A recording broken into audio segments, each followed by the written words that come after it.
Olá, como vão vocês? Tudo bem? Sou a professora Janete, da Rede Municipal de Ensino. Vamos para mais uma videoaula, com a graça de Deus? Hoje, nós não vamos trabalhar estudar a língua, como na aula anterior, que foi oração subordinada adjetiva.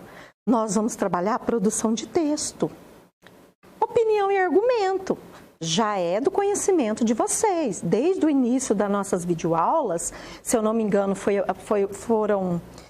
uma primeira aula, se eu não me engano, que nós trabalhamos argumento. Depois nós trabalhamos novamente num módulo próximo. E hoje nós vamos ver novamente opinião e argumento, tamanha importância que há nesse assunto.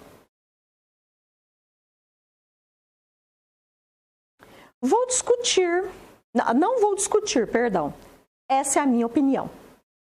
Opinião não se discute. Essas frases, apesar de frequentemente ouvidas no cotidiano, não são adequadas ou válidas quando dizem respeito ao texto dissertativo.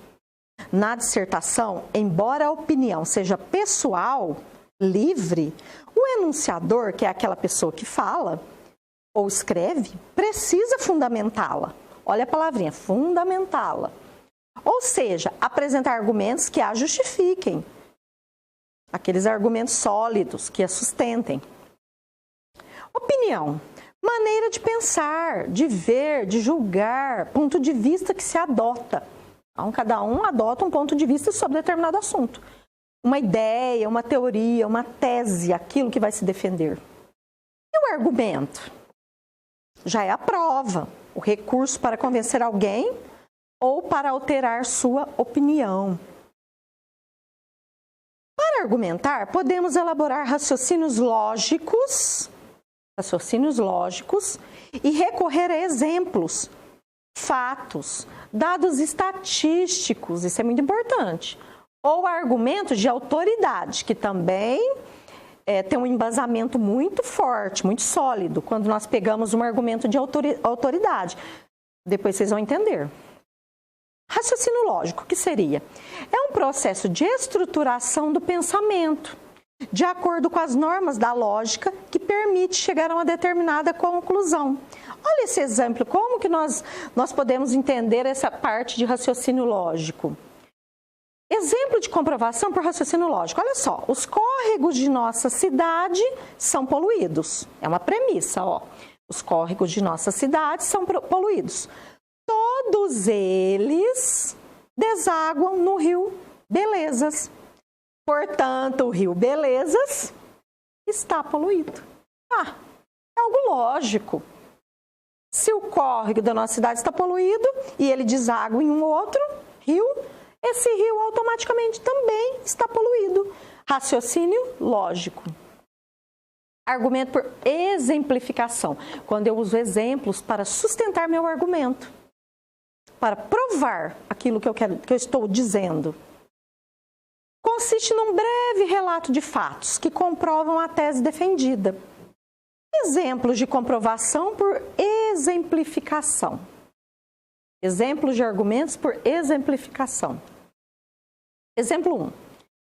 Aqui eu tenho em vermelhinho, está até grifadinho, eu tenho a minha tese e a minha opinião. Eles não sabem o que estão perdendo. Mas é a minha opinião, estou defendendo, mas também é a minha opinião. Afirma o sociólogo pernambucano Chico de Oliveira sobre o descaso de muitos adolescentes em relação à cultura e à música nacionais. Eu tenho o meu tema em verde e eu tenho a minha opinião em vermelho. Tom Jobim é um dos grandes músicos mundiais. É um músico de categoria mundial, assim como Chico Buarque e Caetano Veloso. Então, eu tenho exemplos, tanto aqui no meu primeiro período, como no meu segundo período embaixo aqui também. Dois grandes exemplos. Então, eu tenho argumentos de exemplificação. Exemplo 2. Em vermelhinho, eu tenho a minha tese e a minha opinião. A violência está muito grande. Tanto a violência psicológica quanto física é muito grande. Declarou Astemar Castro, presidente da Associação Brasileira de Clubes da Melhor Idade. Então, dei um exemplo aí. No ano passado, agora já está em lilazinho, meio roxinho. No ano passado, Raimundo Vieira dos Santos, de 72 anos, foi encontrado abandonado em um cativeiro doméstico e dormindo em um colchão velho e sujo. Olha o meu exemplo. O resgate foi realizado pelo Ministério Público após denúncia de vizinhos. Segundo ele, não havia outro lugar para ficar. Além de Raimundo Vieira, olha outro exemplo aqui, em roxo. Todas essas 1, 2, 3, 4, 5 linhas. Genarina Alves e José João estavam desamparados quando denúncias de vizinhos levaram as autoridades a encontrá-los e resgatá-los em julho do ano passado. Genarina Alves, de 92 anos, foi resgatada pelo Serviço de Atendimento Móvel de Urgência, SAMU, e pelo Ministério Público do Maranhão, após denúncias de vizinhos de que ela estaria sendo maltratada pelo seu filho.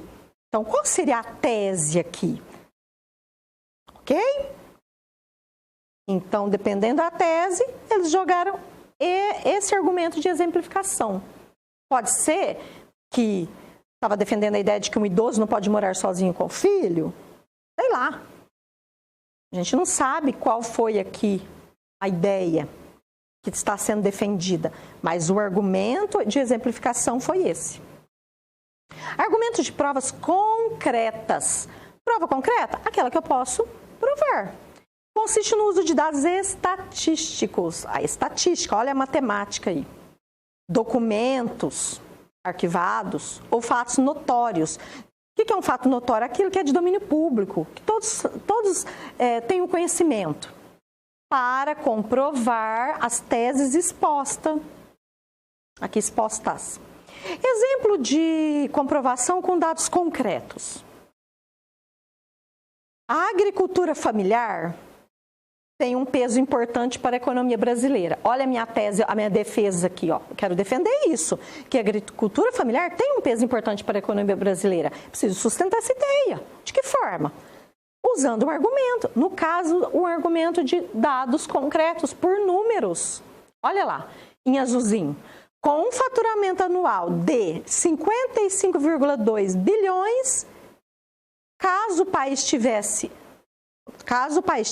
só a produção familiar, ainda assim estaria no top 10 do agronegócio mundial. Olha só a minha defesa.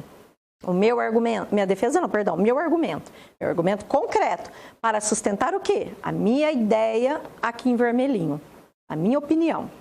Entre os maiores produtores de alimentos, ok? Está bem divididinho, bem organizadinho, está grifado, está com cores diferentes para vocês entenderem. Olha embaixo. Quando se soma a agricultura familiar com toda a produção, o Brasil passa de 8º maior para a 5ª posição, com faturamento, olha aqui, outro dado concreto, 84,6 bi por ano. Em azulzinho também, porque também é o meu dado concreto. De acordo com o último censo agropecuário, a agricultura familiar é a base da economia de 90% dos municípios brasileiros, com até 20 mil habitantes. Além disso, é responsável pela renda de 40% da população economicamente ativa do país e por mais de 70% dos brasileiros ocupados no campo. Outro dado concreto aqui, olha, 20 mil habitantes. Também tenho percentuais, ok? Argumento de autoridade. Eu falo que é muito importante. Nos causa digamos, confiabilidade. Consiste em justificar a tese com ideias ou dados emitidos por pessoa ou instituição de reconhecida competência. Então, é aquela instituição competente no assunto, no tema, ou a pessoa competente no tema. Então, isso nos dá uma credibilidade em acreditar, em comprar essa ideia que está sendo exposta, que está sendo vendida, entre aspas. Ao utilizar argumento de autoridade, o emissor revela domínio do tema. Ou seja, revela ter estudado o tema e refletido sobre o que especialistas dizem dele. É fundamental, no entanto, ter certeza da competência e da credibilidade da autoridade citada. Olha a palavrinha mágica que eu havia dito: credibilidade. Exemplo de comprovação com argumentos de autoridade. Então, nós vamos ver essa diferença. Muita gente se surpreendeu com o aumento da taxa de mortalidade infantil em 2016, após 26 anos de queda. Da mesma forma, causou espanto o fato de o país registrar em 2017 o índice mais baixo de vacinação. Olha o tema do texto: o país registrar em 2017 o índice mais baixo de vacinação de crianças nos últimos 16 anos. Mas para quem atua na saúde pública ou acompanha de perto o impacto da recessão e do ajuste fiscal nas políticas sociais, esses retrocessos já eram esperados. Vários alertas foram feitos nos últimos 2 anos. Aqui é uma opinião, esses retrocessos já eram esperados, mas é a opinião de quem está falando. Pode ser que alguém não concorde com essa afirmação.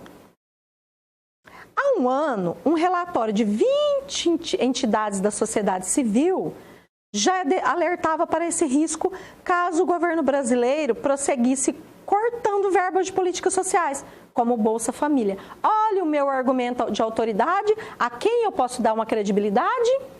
20 entidades da sociedade civil, ok? Aqui não cita quais, né?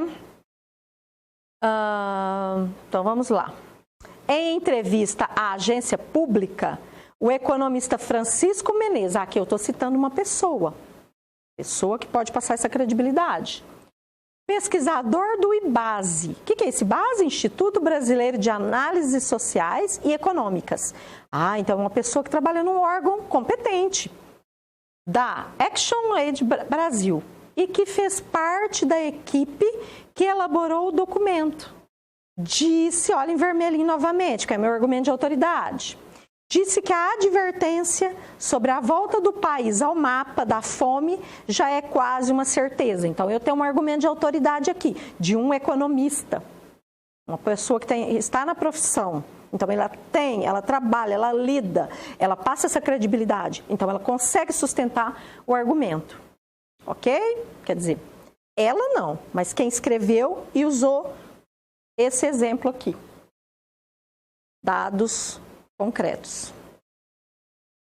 Perdão, argumento de autoridade. Aqui eu tenho. Segundo Menezes, novamente, o Brasil assiste a um empobrecimento muito acelerado da população, especialmente em razão do desemprego, em número de pessoas em situação de extrema pobreza. É como se tivéssemos voltado 12 anos atrás. Então, nós temos que observar todas essas ferramentas que nós temos: argumento de estatística, argumento de autoridade, argumento concreto, porque isso nos dá uma base sólida para sustentar aquilo que nós estamos defendendo. Então, é muito importante observar tudo isso quando vamos escrever. Ou até quando vamos fazer uma leitura de um texto que tem temáticas, assuntos polêmicos, e notar o meu tema, notar o que o autor está defendendo e quais são os argumentos e que tipo de argumento que foi usado. Ok?